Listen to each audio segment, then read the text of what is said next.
What's up guys, this is Scher talking, welcome back to my channel. In today's video I want to talk about the Welcome Mu Culture Fest event that has actually two parts, or maybe three. The first one is called Afternoon. Here you fight 4 rounds of enemies. You can also choose to farm the morning stage that has only 2 rounds of enemies. But there's something very important here. When you are fighting on the afternoon, you have 4 rounds but also 3 times chances to get status ups. While running the morning stages, you only fight 2 waves of enemies, but there's only 1 chance to get status. So I much prefer the afternoon with 4 rounds because it's double the time but 3 times the results. And you also be getting tickets to use in a dedicated event here. When you are farming, just see the rewards. You have this gold ticket and you have this standard ticket. We'll be talking more about those, and we also see the return of red forgeable weapon. Now, characters that will have increased status gains are blunt attackers and rapier users. Those will have 3 times attribute gains, and banner units will have 4 times attribute gains. If you have the status increase items from the bi-weekly pack, well, the attribute growth booster, use them now, because this will make all characters in game 5 times attributes and also 3 times chances. So some characters can get 15 status on a single run. So that's really good. Now let's talk about something else. If you go to the main screen, you have access to a co-op mission. That's something that doesn't happen much often. And when we get to 100%, that's probably very similar to Conquest. We get a lot of rewards. We can see by just clicking here. It's 3,000 jewels just from the co-op missions, and the solo missions are more about some different rewards. Now let's talk about the shop. Here you can purchase some tickets for the dedicated event. There's this new weapon called Balloon Rapier. There is this new equipment for Martial Artists, promotion scrolls, and pieces for S Red. You can get 600 from the event itself, and you have to purchase a little more here to make the character out of pieces. And this has a very strong skill number 3 nuke called Scuffle that has 13 BP cost, 4S damage. Very good if you don't have some past inheritances for the new red. Don't forget to get this because we don't know when we're gonna get it again. And there are books, and all the remaining stuff are just the same. So let's talk finally about farming this event.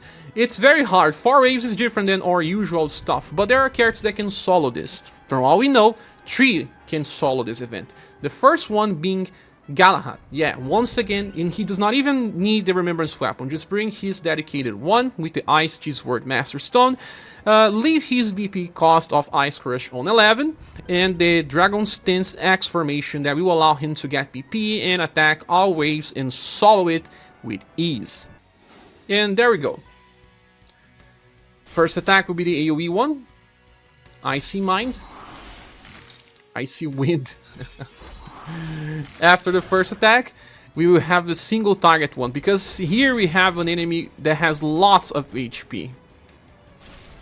That's why we needed to change the BP cycle. With the normal attack, it was not possible unless you had the Remembrance Weapon.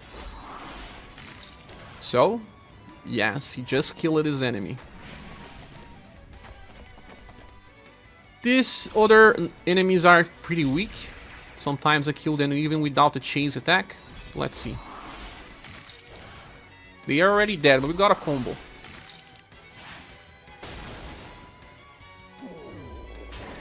Now the last wave is just 1 enemy again, but this enemy is weaker than the dragon, so it's not a problem. You can kill it with just the AoE attack. Icy Wind. 94,000 and 86,000. Now the second character that can solo is Arthur, with his first style, Remembrance Weapon, and inheritance from his latest style with Pursuing Sword on 9 BP, Leave Infinity Trajectory on 13, and he's gonna have a cycle that will attack with AoE in single target when needed, just using the Dragon's Stance X formation. Let's see how much damage we get here. Pursuing Sword is very strong. He does not even need to attack twice all the time. My art is also not fully maxed yet. He can get more SDR. Now, versus the dragon, he's gonna use Sky Flash. That will allow him to kill.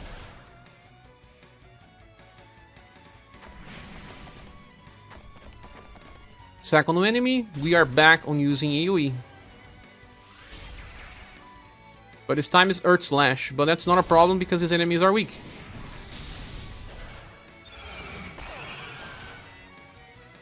Now versus the last enemy, we will go back into using a single target attack. Sky Flash, followed up by Talon, dealing enough damage to full solo. Now, the third character that can solo is the newest red when fully maxed, but I don't have it yet, so I cannot showcase. Let's move on to the two character squads. I have the latest Albert with his left fork on 13, and I just brought Anya in the back so that she gives BP, so Albert can solo Dragon's Stance Axe formation as well. Okay, let's see how much damage we get with Albert. He does not even land weak attacks, he's just brute forcing here. The left fork is just such a strong attack anyway. You were lacking only 1 BP. Anya is here just because of 1 BP.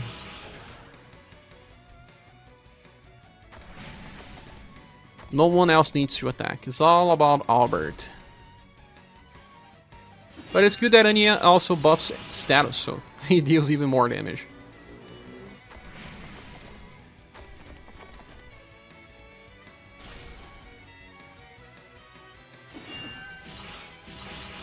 So, yeah, pretty easy. Now, as for running double characters, we can bring Kriemhild. She's gonna solo 3 waves with light of blue quartz. And then you can bring someone in the second slot. That can be martial artist is even better because it buffs agility as well. And I brought just the latest version of Lyza, Dragon's Stance Axe formation. Okay, let's see the first hit. They are also with 2 Pierce, so she's gonna do lots. Yeah, 148, that enemy has 110. But I'm using a perfect forgeable weapon, you don't need a perfect one, she still does enough damage. Now, we need help with the second enemy. That's how we kill it, with DSC. Overkill damage, of course. Now, it's all about fast attacks. She's gonna kill this third and fourth wave by fast attacking. Thunderbolt. It kills the enemies by raw power. They have around 100,000. And now versus the last enemy, we will do another fast attack. Oh no, Triumvirate. That's right. Triumvirate kills it. The next character is human female UDX style. Just inherit Mac Drift, leave it on 7, and leave Wrecking Glass and Wild Overrun on 11. You need a secondary martial artist, and in this case it's red. I brought him and left Punishing Combo on 13, it's his Amplify skill, so he's going to train that as well. And they will just help each other in some waves to kill the enemies. Human Female got pretty close to being able to solo this, but still not enough damage. Mac Drift plus deals insane amounts of damage. She just needed a little help. It doesn't need to be red, it can be anyone. I just brought him because I wanted to show. He would just use his Punishing Fist, Punishing Combo plus now, and damage is pretty good.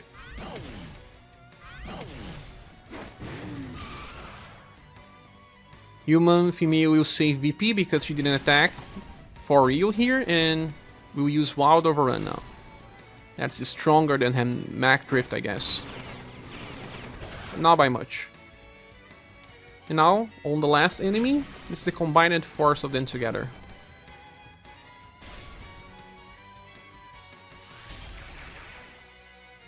Wild Overrun again. The enemy is already dead. Well, another strategy is to bring Halloween Silver with Inheritance of Storm Roar. Place her in the back row of a Magia fight formation, and in the front row we have Matriarch with her Round Slicer. Just change the BP cycle of Silver to leave Storm Roar on 10 and Acrobatic Thunder on 15. She can even use this word of Galahad, that works just as well. There we go. Storm Roller. Very high damage. Then now it's time for Matriarch to kill this enemy. I'm not even using a Remembrance Spear. It's just a Fornews weapon. It's a perfect one, but it's overkill. Way overkill. This enemy has less than 160,000 HP. Now we are back to Storm War again. And versus the last enemy is just Round Slicer. That, again, it's overkill. And we got a combo. Wish we could turn off combos. But enemy's dead. Another character that can almost solo is Silver. I brought her UD Axis style, but the global axis is pretty similar as well. And then just leave her as she is. She may need help, so Dragon Stance X is good, and bring someone to just do a little damage on the second wave. So you really need the Martial Arts Remembrance weapon in order to do this, or else she will not have enough power. She kills the first enemy, and then kills the second with the chase attack. This enemy has around 100,000, so still more than enough. Against the second enemy, she does not have enough power, she needs help, and here she's gonna get it from Narcisse. Then, Lightning Fist will kill, even without anything else.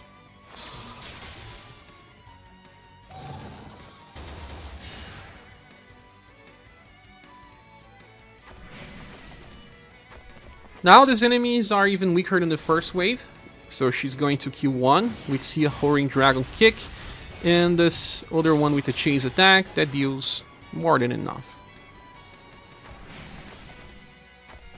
Versus the last enemy, she does not need help. Yeah, this enemy is pretty weak. Lightning Fist, Frost Leaving. As for the last strategy, I brought Shuzer because I got him. Yes, latest Shuzer, and this skill Inspiring Hit is insane. See power, but this guy is just too strong. You see how much damage he can offer. Just increase Orbital Claw bit to 12, bring the Remembrance Weapon and Bass Equipment to Shuzer, and bring someone like Leon. Leon increases damage by 10%, so you see what happens. Wave Array Formation is the best one here. Okay, let's go. Let's see how much damage we get in the first wave. Well, remember that Leon is helping a little, but Inspiring Hit hits for 144,000 against that older enemy. See Power Attack, Shuzer. Inspiring Hit against the Dragon. 138. Leon will help, but, well, could be anyone else.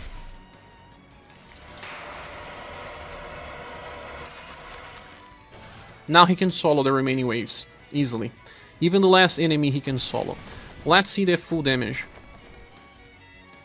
Killer B, I think we're gonna do like 120,000. More, 140,000. Let's see versus the last enemy. That's a very weak enemy anyway. 157,000. And now that we are done with the farming, let's talk about Stand Tour, the dedicated stage where you can use your tickets. Here you can get gold pieces and other stuff, and you can choose for the silver tickets. Aurum stage, I do believe this is the best one. So let's go first with the gold and use 20 tickets and see what we get. So by the end of it, I got 175 gold pieces, pretty cool. 15 refunds of the gold tickets and 80 platinum tickets. That's really good, guys. Also, don't forget to bring Doubt, because you can get lots of Aurum here, and almost 1 million. Now for the platinum tickets, let's run 1,000 of those to see what we get. Actually, we can run 50. Let's do 50. That's the max. Okay, let's see what we get here. 30 gold pieces, not as much, just 2 gold tickets and 90 platinum. Okay, it's good enough. This is a very good event. We got 3 million Aurum here, so people that have difficulty farming Aurum, use this event to grind a little. That's the end of the video. Thank you so much for watching. Please subscribe if you haven't. Click the like button and leave a comment, because this really helps the channel. If you want to support the channel, there are links on the description. I hope to see you soon in the next video or live stream. Bye.